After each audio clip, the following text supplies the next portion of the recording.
America అధ్యక్షుడు Donald ట్రంప్తో Ukraine అధ్యక్షుడు Zelensky white హౌస్లో శుక్రవారం భేటీ అయ్యారు. ఖనిజాల ఒప్పందమే ప్రధాన ఎజెండాగా వీరి సమావేశం జరిగినట్టు తెలుస్తోంది. అయితే ఉక్రెయిన్ రష్యా మధ్య నెలకొన్న ఉద్రిక్త పరిస్థితులపైన వీరిద్దరూ చర్చించారు. ఈ సందర్భంగా జెలెన్స్కీ మాట్లాడుతూ శాంతి చర్చల సమయంలో తమ భూభాగంపై దాడి చేసిన రష్యాతో ఎలాంటి రాజీ ఉండకుండా చూడాలని ట్రంప్ని కోరినట్టు తెలిపారు. ఈ సందర్భంగా రష్యాని హంతకుడితో పోల్చారు జెలెన్స్కీ.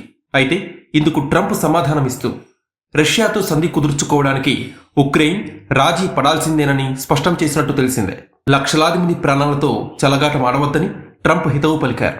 కాగా మీడియా సమావేశంలో ట్రంప్ జెలెన్స్కీ మధ్య వాగ్వాదం చోటు చేసుకుంది. ఓవల్ ఆఫీస్ ఆహ్వానాన్ని నిరాకరించడంతో జెలెన్స్కీపై Donald Trump, vice president JD Vance మండిపడ్డారు.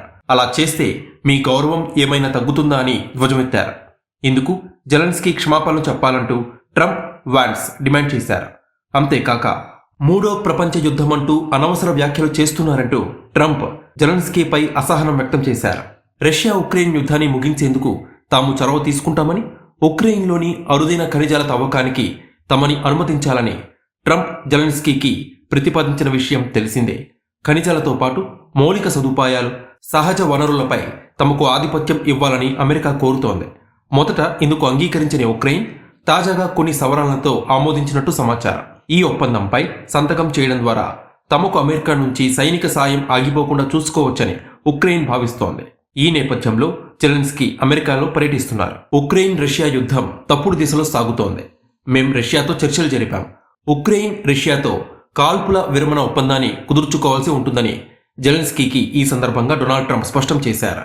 నన్ను శాంతికర్తగా గుర్తుంచుకుంటారని నేను ఆశిస్తున్నాను. ప్రాణాల్ని కాపాడడానికి నేను ఇదంతా చేస్తున్నాను. ఇది మూడవ ప్రపంచ యుద్ధానికి దారితీయవచ్చు. ఇది తప్పుడు దిశలో వెళ్తోందని ఉక్రెయిన్ రష్యా మధ్య నెలకొన్న పరిస్థితులపై ట్రంప్ ఆందోళన వ్యక్తం చేశారు. 3 ఏళ్ల యుద్ధాన్ని వీలైనంత త్వరగా ముగించడం, రష్యాతో మెరుగైన సంబంధాలను ఏర్పరచుకోవడం, ఉక్రెయిన్కి మద్దతు ఇవ్వడంలో ఆయన ఖర్చుల్ని తిరిగి పొందడంపై ట్రంప్ దృష్టి సారించారు. ఈ చర్చల సందర్భంగా అరుదైన ఖనిజాలకు సంబంధించిన ఒప్పందంపై సంతకం చేయడంపై ట్రంప్ ఆశాభావం వ్యక్తం చేశారు. కృత్రిమ మేధస్సు, ఆయుధాలు, సైనిక రంగాలతో సహా వివిధ రంగాలకి ఈ ఖనిజాల వ్యూహాత్మక ప్రయోజనాల్ని వివరించారు. So he occupied our parts, big parts of Ukraine, parts of East and Crimea. So he occupied it on 2014. So during a lot of years, so I'm not speaking about just Biden, but those time was Obama, then President Obama, then President Trump, then President Biden, now the President Trump, and God bless, now President Trump will stop him. But during 2014, nobody stopped him. He just occupied and took. He killed people. You know what the contact 2015. 2014. 2014 and 2014. Yeah. So I was not here. Yeah, but That's exactly right. Yes, but during 2014 till 2022, yeah, the situation the same. The people are been dying on the contact line. Nobody stopped him. You know that we had conversations with him, a lot of conversation, my bilateral conversation, and we signed with him. Me, like a new president. In 2019, I signed with him the deal. I signed with him, Macron and Merkel, we signed ceasefire. Ceasefire. All of them told me that he will never go. We signed with him with gas contract.